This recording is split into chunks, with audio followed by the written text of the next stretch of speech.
Well, I think we should start with, because you started with a poem, not everybody here will know you because not everybody in our audience has $8 a month for Crikey. But First Dog on the Moon is the... Sorry? It's more than that. It's more than that. Yeah, it's like 13. So you read the cartoons, but you don't know how much it costs? I get about 400 emails a week saying, please resubscribe to Crikey. But I'm subscribed, so I don't know why they keep saying it. But First Dog on the Moon is the cartoonist for Crikey, and he won a Walkley last year. They don't just give those away. And you'll be glad to know this, I called the Walkley office last week and I said, how do I get David Pope to win a Walkley? Oh, he Has he? No, he hasn't. I thought you had two. You have Larry Pickering and John Kadelka, of course. Kadelka. Even sounds like a Tintin villain. Kadelka. They all look the same to me. So you're a cartoonist. Can we get some of the cartoons on? Oh, that was quick. That is completely out of context.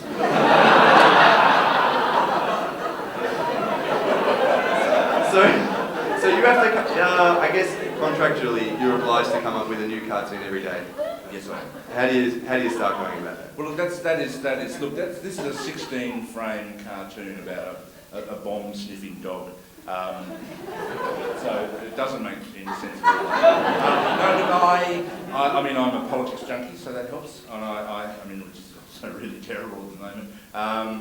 And I read papers, and You're the one. yes, and I TV, and I do those sort of things, and then about 8:30 in the morning, I sit down in front of all my fancy machines, and then at 12:30 a cartoon comes out.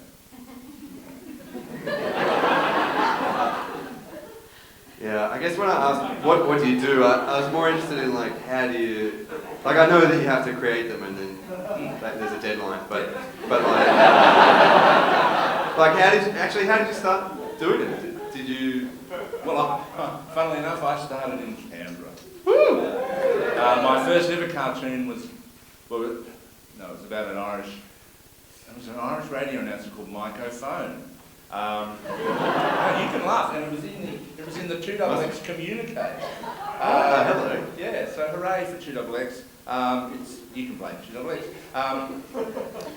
And it wasn't a very funny joke, but it was the first one I ever published, so lighten up, people. And I'd always wanted to be an actor, actually. But it's hard to get work as an actor. It's also hard to get work as a cartoonist. But I tried to do both, and then I gave up being an actor because that's ridiculous. And then I started working in call centres, and I worked my way to the top and became a call centre manager. And about 7 years ago, I was just going to kill myself. But then Crikey said, "Oh, you're all right. Come in and let's have a look." Jonathan Green, and they published a few, and then it went from there. And the story continues to be interesting, but I should probably stop and let you ask another question. No, if it continues to be interesting, I'm going to talk. Okay. Well, I think it's interesting. I was doing a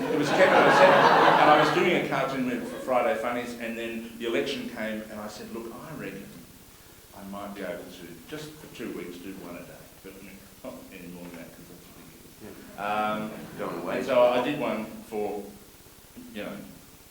14 or 10 days, 2 weeks in a row. And now that I think about it, the story didn't continue to be interesting.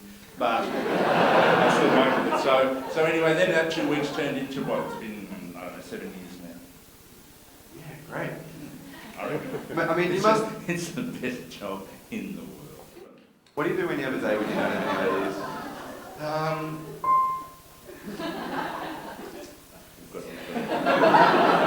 Sorry, disregard me. I have a tick. Very cruel hit. I read the thing. That means we've got a minute. The magic of live theatre. There's no magic. There's no. I've only ever had one day when I've had to go to the editor. And I've gone to the editor on a number of occasions and said, "You are so not getting a cartoon today because it's all terrible and this is the worst thing I've ever drawn." And she used to go, "Well, what about this and why don't you put that down?" "Hey, you stupid. That's not." And so usually. I mean, it's one of those funny things because I will do a cartoon, and I mean I do all these cartoons for me. I think I'm hilarious, okay? I mean, that's why it's such a good job, because I sit there and I go, are you kidding me? It's so good, what do you the cucumber with the hat on it, and I'm just having the greatest time. And I will produce a cartoon that is just comedy gold. And people go, what is it? Is that a cucumber with a hat? And they, but then I'll do something that I'm just, it's the last minute and I've got 20 minutes left and it's terrible and they're yelling at me because of the deadline and it's just like, take that suckers, because, it's the first Dog on the Moon cartoon and sure to like it, even though it's the worst thing I've ever done. And people go, oh shit. That's why I didn't renew my Crikey subscription. I think it's a good time to welcome David Pope. No? Well, David, please come onto stage. There'll be a, applause. Come on,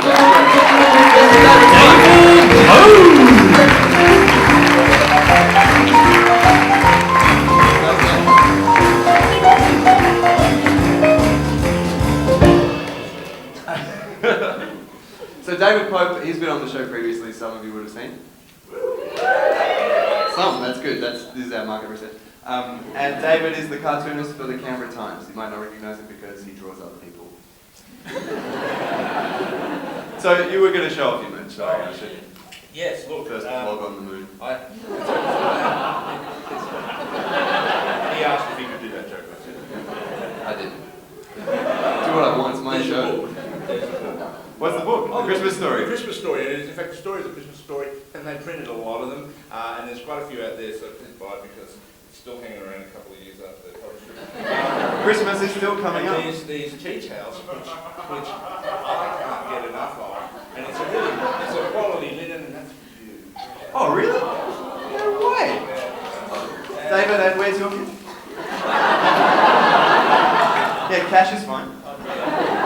First Dog on the Moon, ABC Interpretive Dance Band, Cootie Notice. Those are collections of I've already got one of them. No, I've already got one, don't rip it. Okay. Yeah, sorry. Your gift is no good. Don't blame me. I voted for the ABC Interpretive Dance Band badge. And I'm wearing the Freedom socks right now. They have a pie and a fat-tailed donut and a cockatoo on them. So why you wouldn't buy a pair of those? Because there's plenty of Canberra Times merch out there as well. That's one reason why you wouldn't buy them. You said he would buy a shitload of merch, that's why. I'll say almost anything to get anywhere on that show. Anyway. I have to clean David Pope's car. I do merchandise because I love it and it's fun, and selling it is just an added bonus. Yeah. Sure, I mean, David did come on stage, presumably to talk to us. I'm sorry to hype your hopes with this car wash and talk promise. There'll be talk. So you guys both political cartoonists, right? So you do the same job, I think you come from similar positions on many things, on how you see issues and things like that. Can we just keep the images cycling just so the audience can see the First Dogs cartoons that we've put up? Great. That's the one on the wall, please.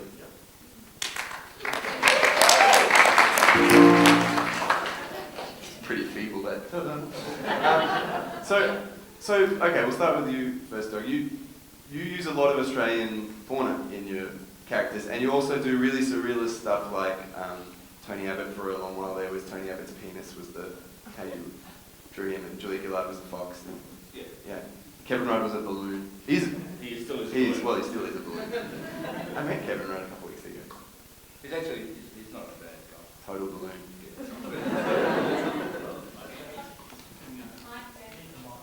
Sorry, I'm just saying Kevin doesn't look that well at the moment, so I think... Well, he's interested in winning the election. Yeah. That's his problem. Doesn't seem to be working out. That's all the thoughts we have on the election? Okay, election special. Come on, talk to us about covering this election and what it's meant.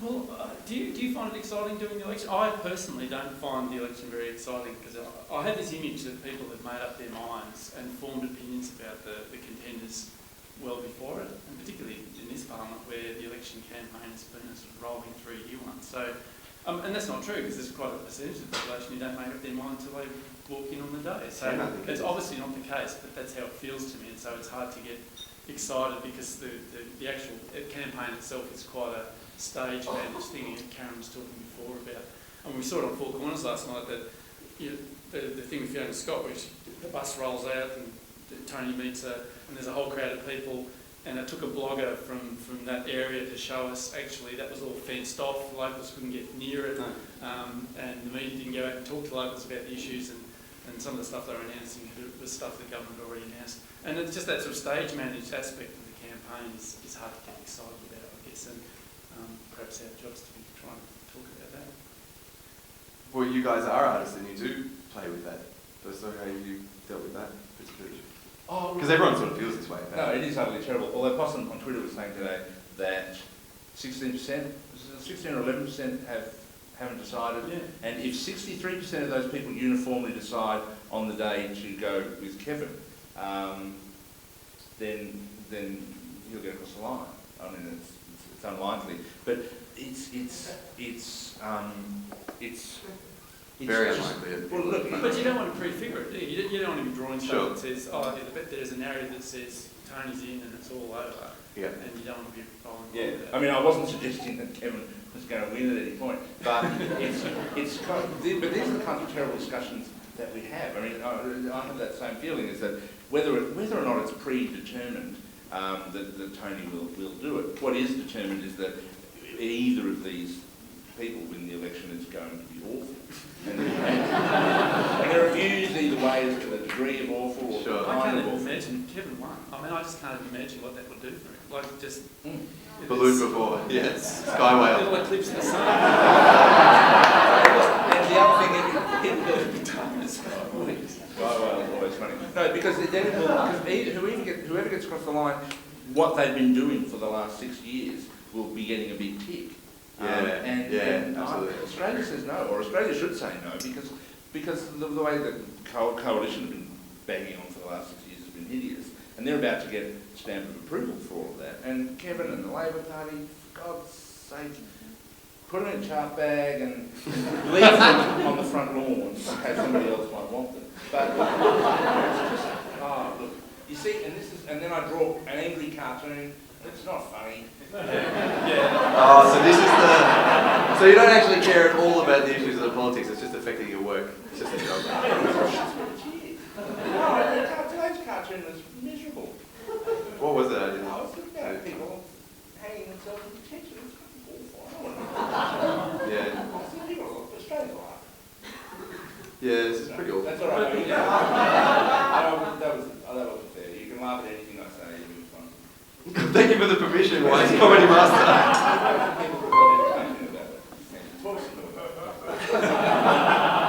Oh no, well it's the dilemma, isn't it? That there's an expectation that space will be humorous. There'll be, it doesn't have to be funny. We know how cartoons can do all sorts of things, but there's a certain expectation that this is going to be something that engages you in a humorous way or an unexpected way, a surprise.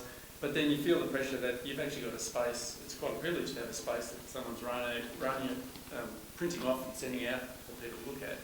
And there are real issues there which aren't funny. And so, you feel a responsibility. You should be talking about something, but you haven't got anything useful or funny or engaging to say about it. You just... Oh, I mean, just aside with the audience who here watching you guys, you're despairing and thinking that your work I'm not is... despairing. I'm not despairing. Okay. I'm just talking about the dilemmas. Sure. Well, like from where I sit, you guys are there pretty much just firing arrows out there every day of like sharp cutting ideas and interesting takes. Yeah, but it's a really powerful art. This one walked me and I was like, oh yeah, that's not bad. When I finished it, Could do with more colours. yeah. David, your cartoon about the 150th anniversary of Blackbird with Boss Abbott and Mr. Morrison on the back of it, I almost